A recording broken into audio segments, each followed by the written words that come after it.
গুতুং মহৰ যুগত ৰাস্তা লাগে গুতুং মহৰ যুগত গৰাখহনীয়া ৰক্ষা কৰিব লাগে গুতুং মহৰ যুগত ৰাস্তা লাগে ৰাস্তা নিদিলে ভোট বৰ্জন কৰিম ৰাস্তা নিদিলে ভোট বৰ্জন কৰিম গুতুং মহৰ যুগত ৰাস্তা লাগে। নমস্কাৰ। প্ৰথমে মই ছ'চিয়েল মিডিয়াক ধন্যবাদ জনাইছোঁ। তেওঁলোকে আহি আমাৰ যে সমস্যা বুজ ল'বলৈ আহিছে, তেওঁলোকৰ আগত তেওঁলোকৰ দ্বাৰাই আমি আমাৰ সমস্যা কথাখিনি অৱগত কৰিম। আৰু অৱগত কৰা মানে আমাৰ মূল উদ্দেশ্য হ'ল আমাৰ ৰাস্তাটো নাই, আৰু নেক্সটত এই উজাই ফালে আমাৰ গাঁৱৰ উজাই ফালে এটা গেলাবিল নদী গৰাখহনীয়া এটা আহি আছে। তাত আমাৰ কোনো জিঅ'ৰ বেগৰ ব্যৱস্থা নাই। গতিকে আৰু দুদিনমান মানে আৰু দুবছৰ এবছৰ পাছতে আমাৰ গাঁওখনৰ মানে খহনীয়া হৈ যাবলৈ আছে। আৰু ৰাস্তাটো বিশেষকৈ এতিয়া আৰু যাবলৈ একো সুবিধাই নাই। সৰু সৰু ল'ৰা ছোৱালীবিলাক নৈ গৰা কাষে কাষে যাবলগীয়া হৈছে, আৰু সেই ৰাস্তাই আমাৰ ৰোগীয়াবিলাককো নিবলগীয়া হৈছে। কোনো এম্বুলেঞ্চৰ আহিবলগীয়া ব্যৱস্থা, ইমাৰ্জেঞ্চিত এম্বুলেঞ্চ কাৰোবাৰ যদি ইমাৰ্জেঞ্চি হৈ যায় এম্বুলেঞ্চ মাতিলেও আহিব নোৱাৰে, কাৰণ ইমান গৰা কাষেদি সৰু গাড়ী বা মটৰচাইকেল এখন চলাই আহিবলৈ দিগদাৰ, এম্বুলেঞ্চখনো কেনেকৈ আহিব, সেই ব্যৱস্থা নাই, আমাৰ ৰাস্তা নাই। গতিকে আমি সেইকাৰণে আমাৰ প্ৰধান সমস্যা দুটাই হৈ আছে, এটা ৰাস্তা আৰু নেক্সটটো হ'ল আমাৰ গৰাখহনীয়া প্ৰতিৰোধ। আপোনালোকে চৰকাৰক কি আহ্বান জনাব, যিহেতু কৃষিমন্ত্ৰী অতুল বৰা আপোনালোকৰ সমষ্টি বিধায়ক?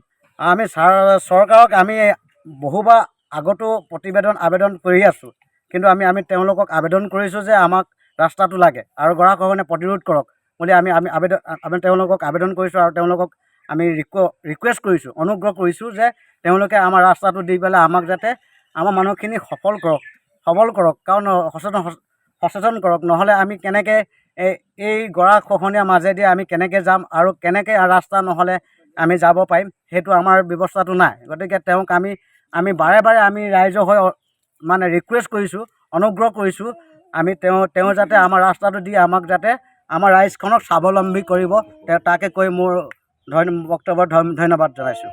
আমি আজি বহুত কষ্টই আমাৰ এই গুতুং মহৰী চুক গাঁওখন আমি চলিবলগীয়া হৈছে, কাৰণ আমাক কোনো চৰকাৰে আমাৰ ৰাস্তা পদূলি দিয়া নাই। আজি আমি নিজেই গাঁৱে আমি তুলি পেলাই আমি ৰাস্তাটো বনাওঁ বুলি আমি নিজে আমি ইমান দিন ভোট দি আমি একো ফল নাপালোঁ। গতিকে আমাৰ বহুত কষ্ট হৈছে। বাৰিষা হ'লে সাঁতুৰি ফুৰিবলগীয়া হৈছে, নাও বিচাৰি ফুৰিবলগীয়া হৈছে, নাও নাই। সেইকাৰণে আমাৰ বহুত কষ্ট হৈছে। ৰাস্তা নাই, আমাক আলি লাগেই, আমাক আলি নহ'লে কোনো ফৈদেই নহয়। আলি নিদিলে আমি ভোটেই নিদিওঁ। আপোনালোকৰ বিধায়ক কৃষিমন্ত্ৰী অতুল বৰাক আপোনালোকে কি আহ্বান জনাব?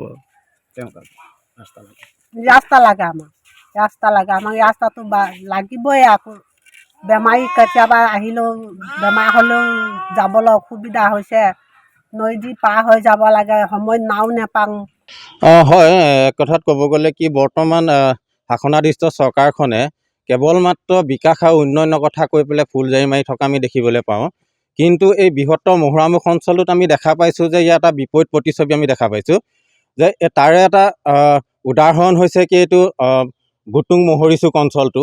ইয়াতে বছৰ বছৰ ধৰি এই অঞ্চলটোৰ ৰাইজে কিন্তু যাতায়াতৰ ক্ষেত্ৰত যথেষ্ট অসুবিধাৰ সন্মুখীন হৈ আহিবলগীয়া হৈছে।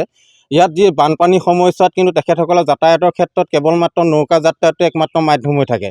গতিকে এই যিখিনি সমস্যা লৈ পেলাই তেখেতসকলে কিন্তু বাৰম্বাৰ চৰকাৰৰ ওচৰত কিন্তু দাবী উত্থাপন কৰি আহিছে, কিন্তু কোনো ফল বৰ্তমানলৈকে নধৰিল। আৰু ইয়াৰ লগে লগে কিন্তু অন্য এটা সমস্যা তেখেতসকলে সমস্যাৰ সন্মুখীন হৈ আহিবলগীয়া হৈছে, সেয়া হৈছে গৰাখহনীয়া সমস্যা।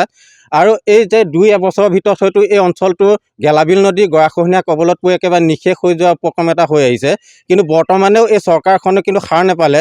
গতিকে আমি মহুৰামুখ আঞ্চলিক ছাত্ৰ সন্থাৰ তৰফৰ পৰা চৰকাৰখনক এটাই দাবী জনাইছোঁ যে এই অঞ্চলটোৰ প্ৰতি অকণমান তেখেতসকলে সদভাৱ প্ৰদৰ্শন কৰক, কাৰণ তেখেতসকলে কেৱল মাত্ৰ ফুলজাৰি মাৰিলেই নহ'ব, বিকাশ আৰু উন্নয়নৰ কথা কৈ কেৱল মাত্ৰ ফুলজাৰি মাৰিলেই নহ'ব। কাৰণ আমি দেখা পাইছোঁ বিভিন্ন ৰাস্তা পদূলি বৰ্তমান মহুৰামুখ অঞ্চলত একেবাৰে শোচনীয় অৱস্থা। এই অঞ্চলটো ঠিক তেনেকুৱা এটাই অঞ্চল হয়, ৰাস্তা পদূলি একেবাৰে বিধ্বস্ত পায়। গতিকে অতি সোনকালে ইয়াৰ যি গৰাখহনীয়া সমস্যা তেখেতসকলে প্ৰতিৰোধৰ ব্যৱস্থা কৰক, আৰু লগতে ইয়াৰ যি যাতায়াতৰ ব্যৱস্থা, যি ৰাস্তা পদূলি ব্যৱস্থা তেখেতসকলে কৰি দিব লাগিব। অন্যথা কিন্তু মহুৰামুখ আঞ্চলিক ছাত্ৰ সন্থা বহি নাথাকে। ইয়াৰ স্থানীয় ৰাইজক লগত লৈ অনাগত দিনত অতি সোনকালে আমি কিন্তু গণতান্ত্ৰিক আন্দোলনৰ কাৰ্যসূচী হাতত ল'বলৈ বাধ্য হ'ম।